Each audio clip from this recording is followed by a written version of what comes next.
Assalamualaikum warahmatullahi wabarakatuh.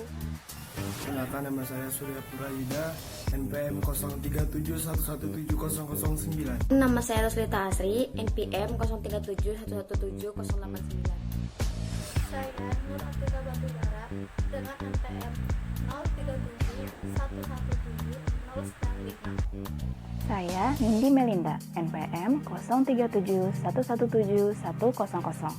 Saya Adela Rahmawi Dianti dengan NPM 0371171111. Kami dari kelompok 5 akan membahas materi tentang perubahan sosial dengan submateri yaitu arti dan makna perubahan sosial, faktor pendorong dan penghambat perubahan sosial, teori perubahan sosial, istilah difusi, alkulturasi, asimilasi dalam kebudayaan, dan dampak positif dan negatif terjadinya perubahan sosial. Puluhan tahun yang lalu, manusia hanya dapat mengandalkan surat menyurat untuk berkomunikasi jarak jauh. Namun sekarang, dengan mudahnya manusia dapat berkomunikasi jarak jauh dengan menggunakan berbagai cara dan media, seperti telepon, pesan teks, maupun panggilan video. Mengapa ya kira-kira hal itu bisa terjadi? Yap, karena salah satunya adalah adanya perubahan sosial. Yuk kita pelajari lebih lanjut bagaimana itu perubahan sosial. Perubahan sosial adalah perubahan perilaku, hubungan, lembaga, atau struktur sosial yang terjadi akibat ketidaksesuaian di antara unsur-unsur sosial yang saling berbeda karena kondisi geografis, kebudayaan, kondisi penduduk, ideologi, atau karena terjadinya difusi, yaitu penemuan-penemuan baru di masyarakat. Perubahan sosial antara masyarakat satu dengan yang lainnya tidaklah sama, karena perubahan sosial tidak selalu terjadi pada semua lingkup struktur sosial dalam masyarakat. Perubahan ini menyangkut pada seluruh segmen yang terjadi di masyarakat pada waktu tertentu. Perubahan sosial pada masyarakat bukan merupakan sebuah hasil atau produk, melainkan merupakan sebuah proses. Perubahan sosial sendiri merupakan keputusan yang diambil bersama oleh anggota masyarakat. Perubahan sosial pada masyarakat bisa berkaitan dengan lembaga sosial, nilai sosial, pola perilaku, organisasi, kelompok sosial, dan lapisan sosial. Selanjutnya ada faktor-faktor yang mendorong terjadinya perubahan sosial. Yang pertama adanya kontak dengan kebudayaan lain. Kontak dengan kebudayaan lain dapat menyebabkan manusia untuk saling berinteraksi dan mampu menghimpun penemuan-penemuan baru yang telah dihasilkan. Penemuan-penemuan baru tersebut dapat berasal dari kebudayaan asing atau merupakan perpaduan antara budaya asing dan budaya sendiri. Proses tersebut dapat mendorong pertumbuhan suatu kebudayaan dan memperkaya kebudayaan yang ada. Yang kedua, ada sistem pendidikan formal yang maju. Pendidikan memberikan nilai-nilai tertentu bagi manusia, terutama membuka pikiran dan membiasakan pola pikir ilmiah, rasional, dan objektif. Hal ini akan memberikan kemampuan manusia untuk menilai apakah kebudayaan masyarakatnya dapat memenuhi perkembangan zaman atau tidak. Yang ketiga, ada sikap menghargai hasil karya orang lain. Penghargaan terhadap hasil karya orang lain dapat mendorong seseorang untuk berkarya lebih baik lagi, sehingga masyarakat akan semakin terpacu untuk menghasilkan karya-karya yang lain.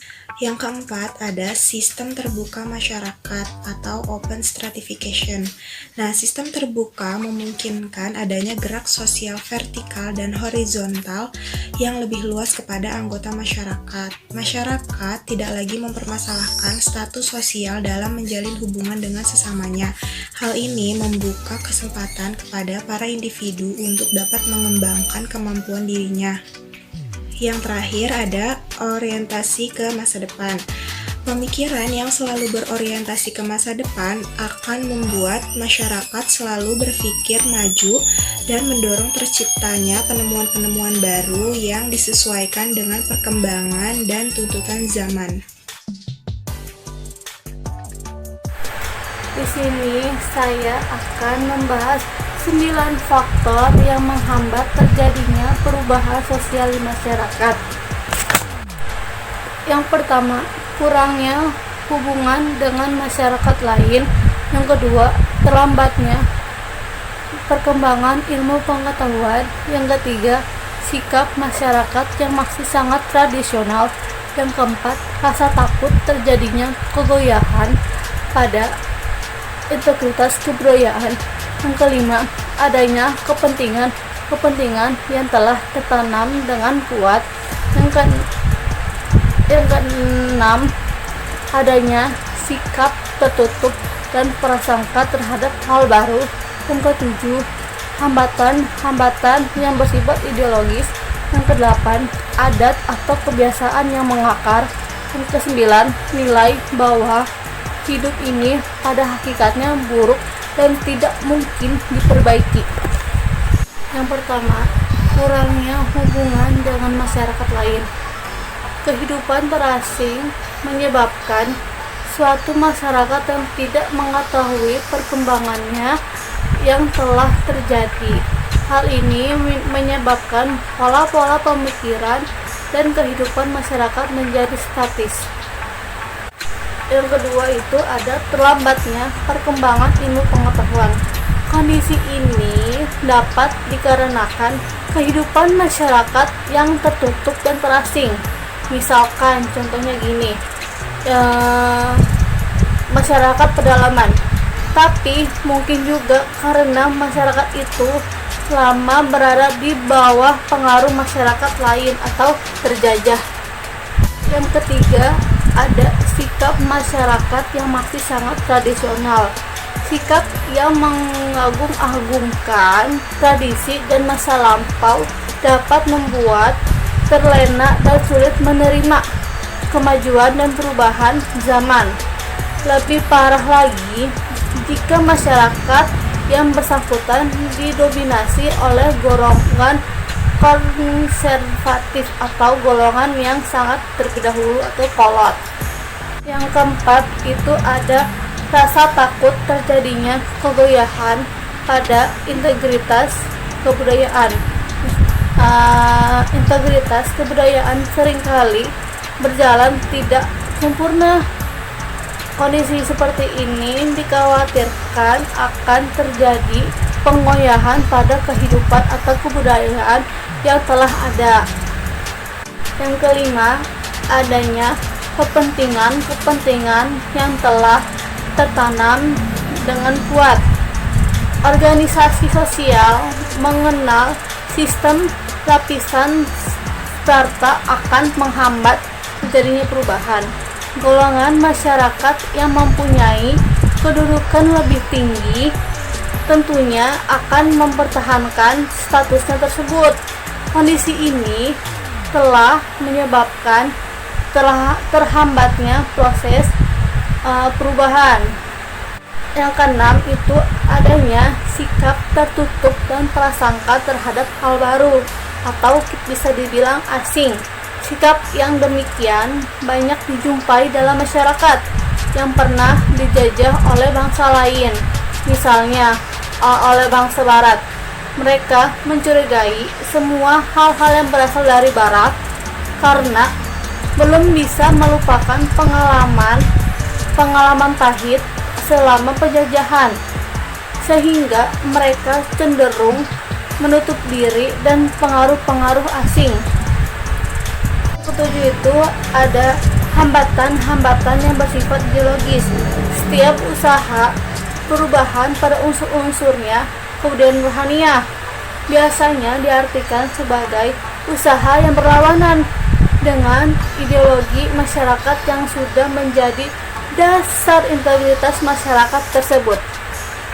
Yang kedelapan itu ada adat atau kebiasaan yang mengakar atau yang masih tumbuh di dalam diri masing-masing. Adat atau kebiasaan merupakan pola-pola perilaku bagi anggota masyarakat dalam memenuhi kebutuhan hidupnya. Ada akalnya, adat dan kebiasaan begitu masih kuat sehingga sulit diubah atau sulit dilupakan. Hal ini merupakan bentuk halangan terhadap perkembangan dan perubahan budaya. Jadi susah ya, karena kan sudah tumbuh di dalam tubuhnya dan sudah mengakar. Dan yang terakhir itu yang ke-9, nilai bahwa hidup ini pada hakikatnya buruk dan tidak bisa diperbaiki atau tidak mungkin diperbaiki. Pandangan tersebut adalah pandangan pesimis. Masyarakat cenderung menerima kehidupan apa adanya dengan dalih suatu kehidupan yang telah diatur yang maha kuasa.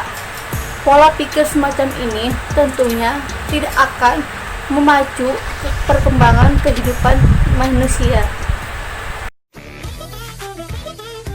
9. Teori perubahan sosial. Menurut Sukanto, teori perubahan sosial dibagi menjadi dua. Ada teori perubahan sosial lambat atau evolusi. Yang kedua ada perubahan sosial cepat atau revolusi.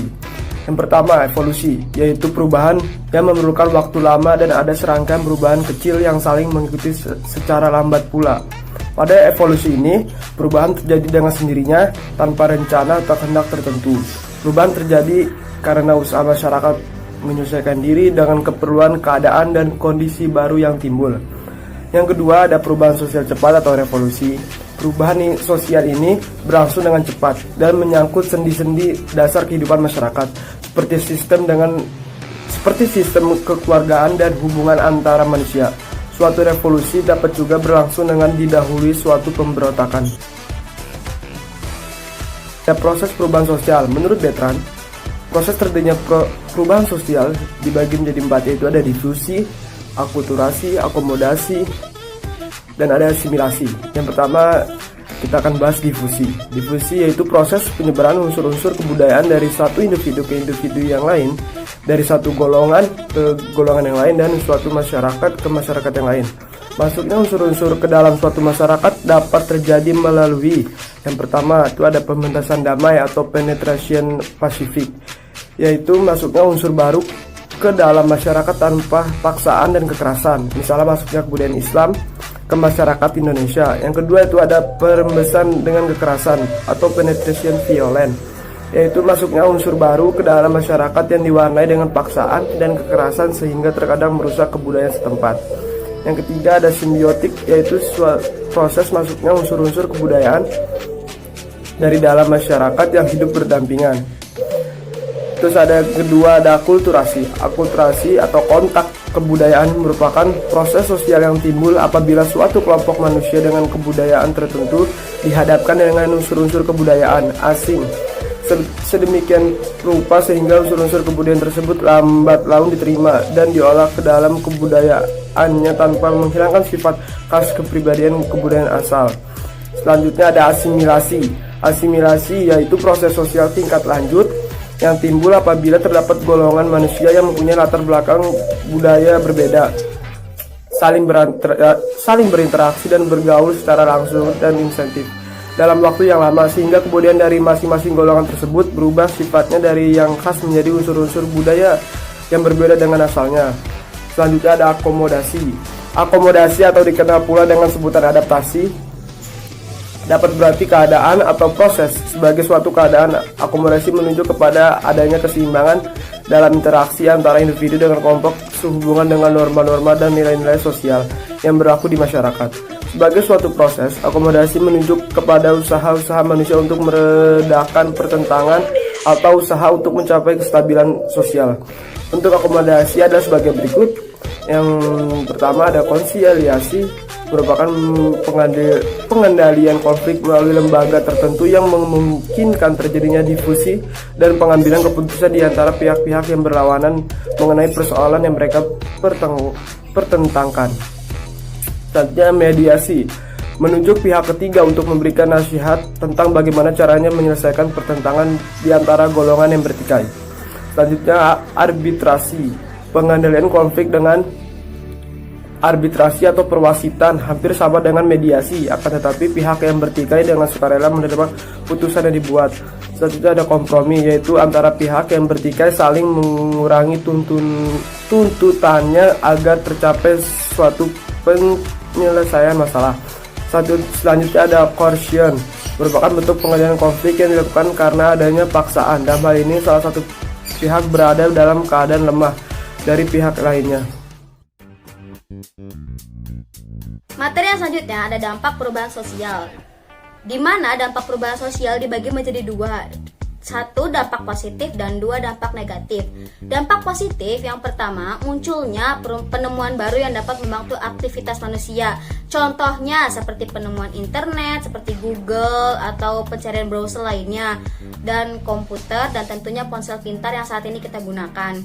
Lalu yang kedua, munculnya nilai dan norma baru yang relevan. Nah, lalu yang selanjutnya ada dampak negatif dari perubahan sosial adalah perubahan yang terlalu cepat dapat menimbulkan anomi, yaitu keadaan di mana nilai lama sudah tidak relevan dengan nilai baru dan belum tentu terbentuk. Orang menjadi kehilangan nilai untuk dipegang. Dan yang kedua adalah terjadinya kemunduran moral yang terjadi akibat dari perubahan sosial tersebut. Perubahan sosial yang menunjukkan kemunduran moral adalah banyaknya berita hoaks dan ujaran kebencian di media sosial serta maraknya bullying online. Munculnya konflik sosial yang dapat menimbulkan disintegrasi atau perpecahan. Perubahan sering juga menimbulkan konflik sosial. Salah satu konflik yang berbahaya adalah wacana perang nuklir. Nuklir merupakan teknologi yang ditemukan untuk persenjataan dan pembangkit listrik. Apabila digunakan untuk berperang, maka akan sangat berbahaya dan dapat. Demikian presentasi dari kelompok kami. Mohon maaf apabila ada kesalahan. Terima kasih. Wassalamualaikum warahmatullahi wabarakatuh.